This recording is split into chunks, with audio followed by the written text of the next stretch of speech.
한동훈 대표 측이 가장 문제 삼는 건 이겁니다. 대통령이 한동훈 대표와 면담 이후에 추경호 원내대표를 따로 불러서 만찬을 함께 했다는 겁니다. 추 원내대표 목소리 들어보시죠. 만찬이 아니고, 만찬은 저는 어제 여기 국회의원들하고 제가 여의도에서 했습니다.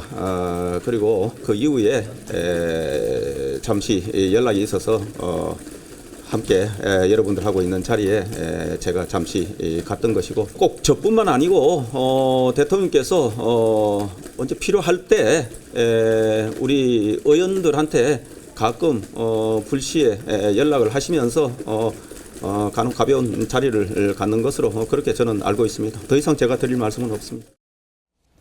호 대변인님, 네네. 지금 추 원내대표는 불시에 연락받았다고 얘기했잖아요. 저희가 취재하기로도 그래요. 번개였다고 하더라고요. 그러니까 그럴 거면 한동훈 대표한테도 잠깐 남아서 저녁 먹고 가라 라고도 할 수 있는 건데 그러지 않았다는 거죠.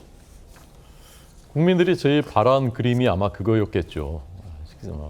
회동 끝나면 어차피 밥 시간인데 대통령께서 우리 한 대표라고 이제 부르셨다고 하는데 우리 한 대표 식사나 국밥이나 한 그릇 같이 하고 갑시다 이렇게 해서 식사하면서 이제 좀 더 얘기도 나누고 그랬다면은 아마 국민들이 얼마나 마음이 따뜻해졌을까 생각합니다. 저는 이제 추경호 원내대표를 부른 것이 지금 설명대로 뭐 처음부터 계획해서 끝나면은 추경호 원내대표 불러서 얘기해야지 뭐 그런 것은 아니었을 거라고 생각합니다. 어제 80분 동안 대화한 동안에 저는 대통령께서 미리 결론 딱 정해놓고 네 말은 하나도 안 들을 거야. 나는 내 말 다 정해져 있어. 그런 마음으로 나오시지는 않았던 것 같아요. 나름대로는 진지하게 또 설명도 하시고 대화가 또 진지하고 차분하게 80분 동안 잘 이루어졌다라고 이제 그 해석하는 그런 아마도 배석자일 텐데 그런 분위기도 있었던 것 같습니다. 근데 이제 저런 부분들 자리 배치라든가 끝나고 나서 좀 더 사려 깊었다면은 저런 일은 하지 않았을 텐데 누구라도 이제 보통 사람이라도 저렇게는 잘 하지 않지 않습니까?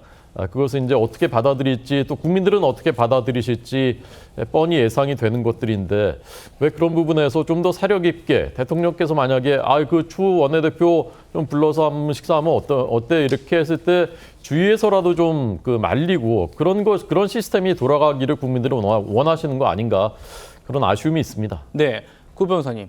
어제 한동훈 대표가 브리핑 안 하고 자택으로 곧바로 갔어요. 그리고 나서 뭐 측근들이나 참모들한테 어떻게 얘기할까 궁금했는데 오늘 아침에 참모들한테 방금 보셨던 그 추경호 원내대표가 참석했다는 그 만찬 기사를 공유를 했답니다. 한 대표의 심기 어떻게 좀 전망할 수 있을까요? 사실 돌아가면서도 굉장히 씁쓸해하셨던 걸로 알고 있는데 추경호 원내대표가 뒤에 불려가서 만찬을 했던 거를 알고 나니까 더욱 더 본인이 진정성을 다 이제 가지고 이제 뭐 회동을 했는데 그거에 대해서 대통령실이 처음부터 그런 생각이 없었던 것이 아닌가 여러 가지 이제 심경이 복잡했을 걸로 보이거든요.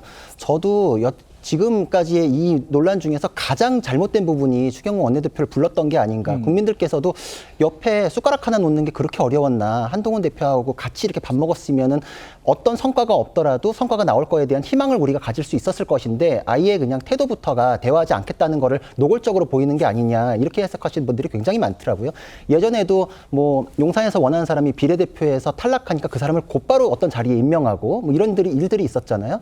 그런 거의 연장선상처럼 나는 이런 입장이기 때문에 이 자리에 대해서 더 이상 의미 두지 않는다. 이런 걸 지금 이런 식으로 보여주는 게 아니냐. 정치적으로는 굉장히 여러 가지 해석을 안 좋게 나올 수 있거든요.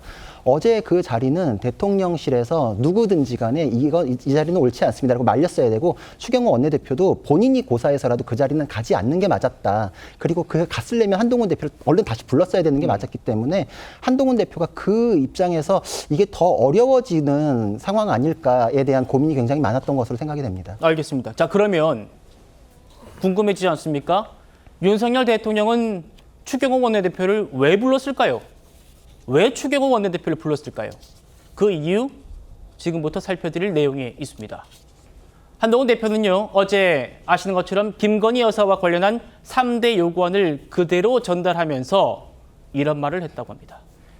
김 여사 특검법 앞으로 감당 못할 수 있습니다. 내가 의원 30명을 이번에 30명을 설득해서 막았는데 앞으로 여론이 더 악화하면 그때는 감당이 어려울 수 있습니다. 이런 얘기를 했다는 거예요. 여기에 대해서 대통령이 우리 당이 브레이크를 걸어줘서 감사하다면서도 나로서는 어쩔 수 없는 일 아니냐. 만약에 우리 당 의원들이 야당 의원들과 같은 입장을 취한다면 어쩔 수 없는 것 아니냐. 하지만 나는 우리 당 의원들을 믿는다. 이건 민주당에 좀 여쭤보죠. 강 부위원장님. 네. 그러니까 한동훈 대표에게 특검법 자칫하면 통과될 수 있습니다라는 얘기를 듣고 대통령은 원내대표를 부를 수밖에 없었던 거 아니냐. 표단속을 하고 그럴 수밖에 없었던 거 아니냐라는 입장이 있습니다. 근데 저도 사실 처음에는 의아했습니다. 아, 한동훈 대표를 이렇게 망신살을 주려고 했었나라고 생각을 했었는데 가만히 생각을 해보니까 아니, 한동훈 대표가 대통령에게 저렇게 여러 명의 의원들을 앞으로 설득할 수가 없다. 특검법이 통과될 수도 있다라고 얘기를 하면 대통령실로서는 쉽게 말해서 깜짝 놀랐겠죠. 그렇기 때문에 추경호 원내대표를 불러가지고 바로 물어볼 수밖에 없었죠. 정말 그런 분위기가 있느냐?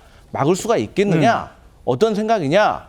쉽게 말해서 한동훈 대표가 조금 뭐 과장되게 말한 거냐? 아니면 진짜 분위기가 이런 거냐를 대통령실로는 당연히 최대한 빨리 확인하는 게 맞습니다.